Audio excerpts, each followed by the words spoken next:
Hello everyone, welcome back to my channel. आज हम पढ़ेंगे सर्जेंट योजना की प्रमुख सिफारिशें कि क्या क्या सिफारिशें थी। देखो, ये क्वेश्चन हम पहले भी पढ़ चुके हैं, ये उसके पार्ट्स हैं।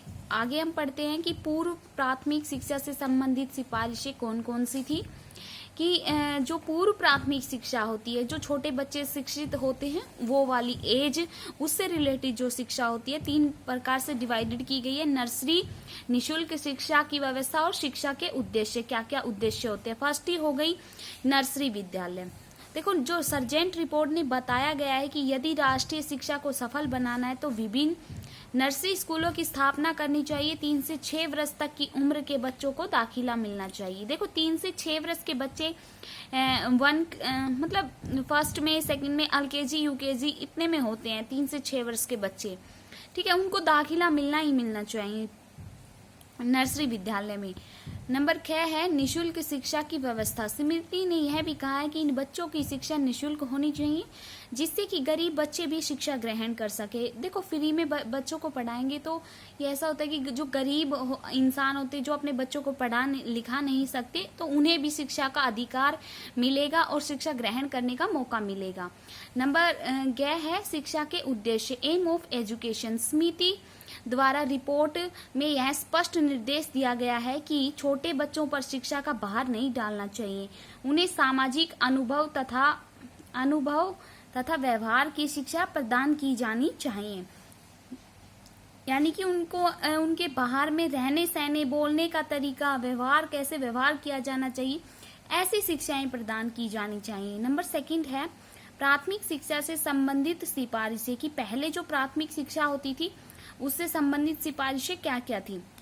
नंबर 10 है सार्वभौमिक, अनिवार्य और निशुल्क शिक्षा। की सभी को शिक्षा, सार्वभौमिक, यूनिवर्सल, जो भी कोई इंसान है उसको शिक्षा प्राप्त करने का अधिकार हो, उस तरीके से। समिति ने अपनी रिपोर्ट में कहा कि भारत में प्राथमिक शिक्षा की सफलता के लिए 6 से 14 वर्ष की आयु में सभी बच्चों के लिए सार्वभौमिक, अनिवार्य तथा निशुल्क शिक्षा की व्यवस्था की जानी चाहिए। 6 से 14 वर्ष के बच्चे, 6 से 14 वर्ष के बच्चे कितने हो गए? 8वीं तक, यानी कि पहली क्लास से लेके और 8वीं तक निशुल्क शिक्षा प्राप्त करने का प्रावधान किया जाना चाहिए। ठीक है, वो माध्यमिक प्राथमिक शिक्षा तो हो गई, पर उसमें फ्री होनी चाहिए वो शिक्षा, ताकि हर बच्चा पढ़ सके, लिख सके।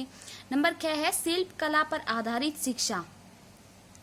इस रिपोर्ट के अनुसार प्राथमिक शिक्षा किसी मौलिक शिल्प कला पर आधारित होनी चाहिए और यह सिखाई गई शिल्प कला स्थानीय परिस्थितियों के अनुकूल होनी चाहिए। देखो, जो भी शिल्प कला होती है, जैसे कोई बुनाई, कटाई, कृषि, ऐसे ये सब क्या हो गई? शिल्प कलाएं हो गई। इनसे रिलेटेड जो भी हम शिक्षा बच्चों को देते हैं तो वो क्या होनी चाहिए कि उसके अंदर परिस्थिति, स्थानीय परिस्थिति में के अनुकूल होनी चाहिए। किंतु समिति विद्यार्थियों द्वारा बनाई गई वस्तुओं से शिक्षा का खर्च उठाने के बिल्कुल पक्ष में नहीं थी। जो समिति थी, शिक्षा समिति थी, वो विद्यार्थियों के द्वारा बनाई गई वस्तुओं के से शिक्षा का खर्च उठाने के लिए बिल्कुल भी पक्ष में नहीं थी। नंबर 11 है बुनियादी विद्यालयों के प्रकार। पहले होते कनिष्ठ बुनियादी विद्यालय, जूनियर, जिसमें 6 से 11 वर्ष के बच्चे अनिवार्य रूप से शिक्षा ग्रहण करते हैं। 6 से 11 वर्ष के कितने हो गए? 1 से 5 क्लास के निशुल्क शिक्षा ग्रहण करते हैं और अनिवार्य रूप से शिक्षा ग्रहण करते ही करते हैं। नेक्स्ट पढ़ते हैं हम वरिष्ठ बुनियादी विद्यालय। इस प्रकार के विद्यालय में 11 से 14 वर्ष के बच्चों की उम्र का दाखिला ले सकते हैं। भावी नागरिकों की बड़ी संख्या में तैयार करने में इन वरिष्ठ बुनियादी विद्यालयों का बहुत अधिक महत्व है। इन विद्यालयों को पर्याप्त मात्रा में अध्यापक और उपकरणों से युक्त होना चाहिए। मतलब इसमें 6ठी से लेकर 8वीं तक शिक्षा होती है, उसमें अध्यापकों और उपकरणों से युक्त होना चाहिए। जो विद्यालय होता है, शिक्षा का माध्यम मातृभाषा होनी चाहिए। अंग्रेजी को द्वितीय अनिवार्य विषय के रूप में पढ़ाया जाना चाहिए।